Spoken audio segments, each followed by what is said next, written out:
அனைவருக்கும் வணக்கம். நான் உங்கள் டாக்டர் நிஜிதன் பழனிசாமி கேலிருந்து.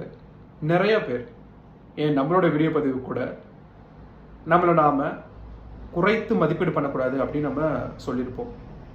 இந்த வீடியோ பதிவில் நம்மளை குறைப்பதனால் ஏற்படும் நன்மைகள் என்ன அப்படிங்கிறத நம்ம பார்க்க போகிறோம். கற்றது கைமண் அளவு, கல்லாதது உலகளவு அப்படிங்கிற வாசகத்துடைய அர்த்தம் எல்லாருக்குமே தெரியும்.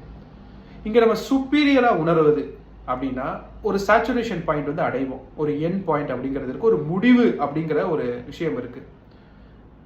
எனக்கு எல்லாமே நான் அடைஞ்சிட்டேன், நான் எல்லாமே பண்ணிட்டேன், எல்லாமே எனக்கு கிடைச்சிருச்சு அப்படிங்கிற ஒரு எண்ணம். இதில் முக்கியமாக ஒரு 4 விஷயங்கள்ல தொழில் ரீதியாகவோ, உறவு ரீதியாகவோ, பொருளாதார ரீதியாகவோ, மற்றவர்களுக்கு நம்ம உதவி பண்ணுற ரீதியாகவோ நம்ம இந்த உணர்வை கொண்டு வந்துட்டோம் அப்படின்னா வளர்ச்சிங்கிறது அதுக்கு மேலே நம்மளால் அடையவே முடியாது. நான் குறிப்பிட்ட இந்த 4 முக்கியமான விஷயங்கள்ல நான் இன்னும் கற்றுக்க வேண்டியது நிறையா இருக்குது, நான் இன்னும் வளர்ச்சி அடைய வேண்டியது நிறையா இருக்குது, நான் மற்றவர்களுக்கு சேவை பண்ணுறது இன்னும் நிறையா இருக்குது, நான் மற்றவர்களுக்கு உதவுறதுன்னு நிறையா இருக்குது அப்படிங்கிற எண்ணம் நமக்குள்ளே இருந்துக்கிட்டே இருந்துச்சு அப்படின்னா அதுதான் நம்ம இன்ஃபீரியராக உணர வேண்டிய விஷயங்கள். நம்மளுடைய வளர்ச்சிங்கிறது தொடர்ந்து வந்துக்கிட்டே இருக்கும்.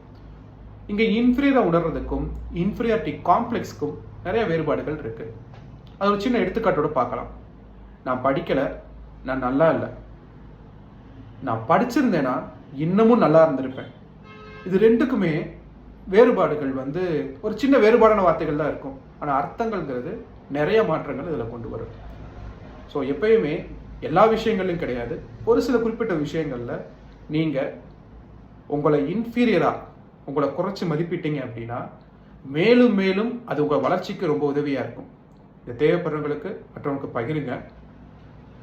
முடிஞ்ச அளவுக்கு நீங்கள் இதை கடைபிடிக்க முயற்சி பண்ணுங்கள். நெக்ஸ்ட் குறிப்பில் வேறு விஷயங்கள் வேறு தொடர்பு பார்க்கலாம். நன்றி.